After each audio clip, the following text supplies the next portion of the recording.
ஓம் சாய்ராம். என் அன்பு குழந்தையே, சட்டென என் பாதத்தை தொடு. வரும் வியாழக்கிழமை உன் கையில் ஒன்று கிடைக்கும். என் செல்ல பிள்ளையே, அழகான நிலவை மேகம் மறைப்பதால் வானத்தில் நிலவு இல்லை என்று ஆகிவிடுமா? உன் அழகான வாழ்க்கையை பிரச்சனைகள் மறைத்திருப்பதால் உனக்கு அழகான வாழ்க்கை கிடைக்கவில்லை என்று ஆகிவிடுமா? நிரந்தரமில்லாத இந்த உலகத்தில் உன் பிரச்சனைகளும் நிரந்தரம் இல்லை என்பதை புரிந்துகொள். உனது அழகான மனதையும் நல்லதொரு குணத்தையும் பார்த்து நானே சில நேரம் ஆச்சரியப்பட்டிருக்கிறேன். என் பிள்ளைக்காய் எவ்வளவு போராட்டங்கள் என்று. இதோ உன் சாயப்பா உன் வேதனையை போக்கத்தான் இப்போது உன்னை தேடி வந்துள்ளேன். நீ என்னுடைய பாதத்தை தொட்ட நேரத்தில் உனக்கானது எல்லாம் நல்லதாக நடக்கும். அதுவும் வரும் வியாழக்கிழமை அன்று உன் கையில் ஒன்று கிடைக்கும் என்று சொல்லியிருக்கிறேன். சாயப்பா, என்னை எப்படியாவது காப்பாற்றுங்கள், என் மனதிற்கு அமைதியை தாருங்கள் என்று ஓயாமல் நீ கேட்பது என் காதில் விழுந்து விட்டது. வேதனையின் உச்சத்தில் இருந்து வரும் உன் குரல் மனதை துளைக்கிறது என் செல்லமே. இதோ நீயே ஆச்சரியப்படும் அளவிற்கு உன் வாழ்க்கையை உன் சாயப்பா சீராக்கப் போகிறேன். கூடிய விரைவிலேயே உன் துன்பங்களும் உனது துயரங்களும் இதோ மாயமாக மறையப் போகிறது. பிறகு உன் எதிர்காலம் சிறப்பாக அமையும், கண்டிப்பாக அமையப் போகிறது. என் செல்ல பிள்ளையே, என்னது செல்ல குழந்தை, நீ துவாரகமாயின் செல்ல குழந்தை. அப்படி இருக்கும் பட்சத்தில் நீ எப்பொழுதும் மகிழ்ச்சியாகத்தான் இருக்க வேண்டும். இப்போது உள்ள உன் பொறுமையும் நன்மையாகத்தான் போகிறது. பொறுமையுடனும் நம்பிக்கையுடனும் இருந்தால் நன்மைகள் சுடர்விட்டு எரியும் என்பதை நன்றாக தெரிந்து கொள். பிறகு உன் வாழ்க்கையில் எப்பொழுதும் பிரகாசம் மட்டும்தான் இருக்கும். இதோ என் பாதத்தை தொட்ட நேரத்தில் எல்லாம் உனக்கு நல்லதாகத்தான் நடக்கும்.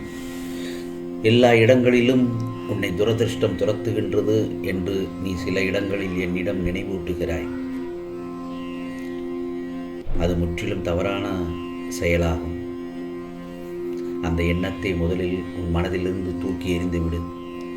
உன்னை விதியும் ஆசைகளும் இக்கட்டான சூழ்நிலையில் நீ எடுத்த முடிவுகளும் இந்த நிலைக்கு உன்னை இழுத்து சென்று விட்டன. அப்படித்தானே? ஆகவே கவலை எதற்கு? அந்த கவலையை முதலில் தூக்கி எறி. எல்லாம் மாறும், எல்லாம் முடிவுக்கு வரும். நம்பிக்கையோடு செயல்படு. எப்போது என்ன நடக்குமோ என்கிற பயம் உன்னை சூழ்ந்திருக்கும் வரை உன்னால் நிதானமாக யோசித்து செயல்பட முடியாது. எனவே முதலில் மனதை ஒரு நிலைப்படுத்தி, மனதில் அமைதி இல்லாமல் நீ எதை செய்தாலும் அது சிறப்பாக அமையாது. புரிகிறதா? எல்லோரும் உன் உள்ளத்தை காயப்படுத்தும் விதத்தில் நடந்து கொள்கிறார்களே என்று ஒருபோதும் வருத்தப்பட வேண்டாம். என் செல்லப்பிள்ளையே, ஒன்று மட்டும் நல்லா தெரிஞ்சுக்கோ. உன் கண்ணீரை ஒருபோதும் வீணாக்க வேண்டாம். உன் தேவை, வலிமை புரியாதவர்களுக்காக நீ ஒருபோதும் வருத்தப்படுவதால் உன் மதிப்பு அவர்களுக்கு தெரிவதில்லை. நீ அவர்களை பற்றியே யோசித்து மனம் சோர்வு அடைந்து உன் லட்சியத்தை நோக்கி முன்னேறி செல்வதில் சுணக்கமாகிறது. புரிகிறதா? ஆகவே அப்படிப்பட்டவர்களிடமிருந்து நீ கொஞ்சம் தள்ளியே இரு, விலகியே இரு என்றுதான் உன்னிடம் நான் சொல்கிறேன். பிறகு உன்னை அவர்கள் தேடி உணர்ந்து வரும்போது மட்டும் உதவி செய். இப்பொழுது மன அமைதி இழந்து இருக்கும் உன் மனநிலை மாறும். கண்டிப்பாக வரும் வியாழனுக்குள் எதிர்பாராத அற்புதம் நடக்கப் போகிறது. நிச்சயம் நீ ஆனந்த கண்ணீர் பெருக்கெடுத்து என்னிடம் நன்றி சொல்ல ஓடோடி வருவாய் என் செல்லமே. இனி எல்லா நாளும் உனக்கு நல்ல நாளாகத்தான் அமையப் போகிறது. உன்னை அழ வைத்தவர்களோட ஆட்டத்தை அடக்கி அவர்கள் கண்முன்னே உன்னை பெருமைப்படுத்தப் போகிறேன் உன் சாயப்பா. இப்பொழுது நீ அனுபவிக்கிற எல்லா கஷ்டங்களிலிருந்தும் உன்னை வெளியே கொண்டு வரப்போகிறேன். கவலைப்படாதே. இந்த இக்கட்டான சூழ்நிலையையும் எதிர்மறையான சூழ்நிலையையும் விரட்டி அடிக்கப் போகிறேன். நீ செய்ய நினைக்கின்ற நேர்மையான விஷயங்களையும் உன் கடமையையும் நீ தைரியமாக செய்து கொண்டே இரு. எல்லாம் உனக்கு சாதகமாகத்தான் ஆரம்பமாக போகிறது. நம்ம வாழ்க்கையில் இப்படியெல்லாம் நடக்குமான் என்று நீ நினைத்து பார்க்காத அளவுக்கு இதோ இந்த சாயப்பாவின் உதவியையும் பல அற்புதங்களையும் காட்டி உன்னை மகிழ்ச்சியில் திளைக்க வைக்கப் போகிறேன். நீ எது கிடைத்தால் மன நிம்மதி பெறுவாய் என்று எனக்கு தெரியாதா? நீ எப்படியோ போ என்று நான் விட்டு செல்ல மாட்டேன். ஏனென்றால் என் பாதத்தை தொட்டுவிட்ட நேரத்தில் உன் நம்பிக்கை பல மடங்கு அதிகரித்து விட்டது என்பதை நீ உணர்வாய் என் செல்லமே. இதோ பல அற்புதத்தை நடத்தி கொடுக்கப் போகிறேன் உனக்கு. எவ்வளவுதான் வெளியே நீ சிரித்து பேசி எல்லோரிடம் கலகலப்பாக இருந்துவிட்டு வந்தாலும் இரவு கண்மூடும் தருணம் ஏதோ சொல்வதே முடியாத ஒன்று மனதிற்குள் அழுத்தி கொண்டிருப்பதாக உணர்கிறாய்.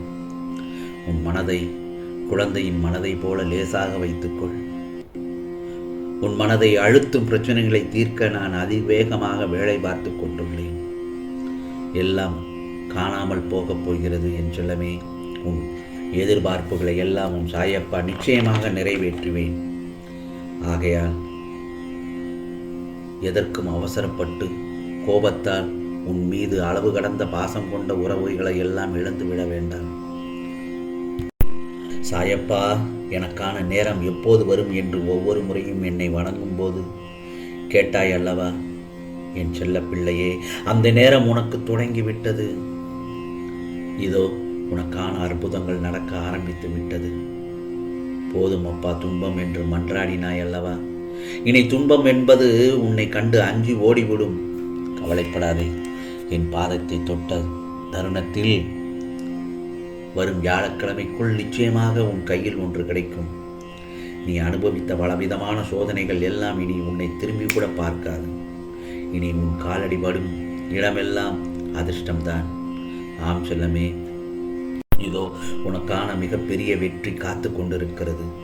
நீ நினைத்தது கிடைக்குமா கிடைக்காதா என்று நினைத்ததை முதலில் நிறுத்திவிடு. ஏனென்றால் உனக்கு அது நிச்சயமாக கிடைக்கப் போகிறது. நீ ஒரு தனி மனிதன் இல்லை. உனக்கு பின்னால் உனக்கு துணையாக உன் சாயப்பா நான் இருக்கிறேன். அதை மறந்து விடாதே. நிச்சயமாக நீ நினைத்தது போல் உன் சாயப்பா நீ கேட்டதை தரப்போகிறேன். ஆம், வரும் வியாழக்கிழமைக்குள் உன் கையில் அற்புதமான ஒன்று கையில் கிடைக்கும். கிடைத்தவுடன் எனக்கு நன்றி சொல்ல ஓடோடி வருவாய். மகிழ்ச்சியில் துள்ளி குதிப்பாய் என் செல்லமே. அந்ததை பெறுவதற்கு ஆயத்தமாக இரு. உனக்கான வெற்றி நிச்சயம். நல்லதே நடக்கும், நல்லதே நடக்கும். ஓம் சாய்ராம், ஓம் சாய்ராம். ராம்ஜி அருள் கிடைக்கட்டும்.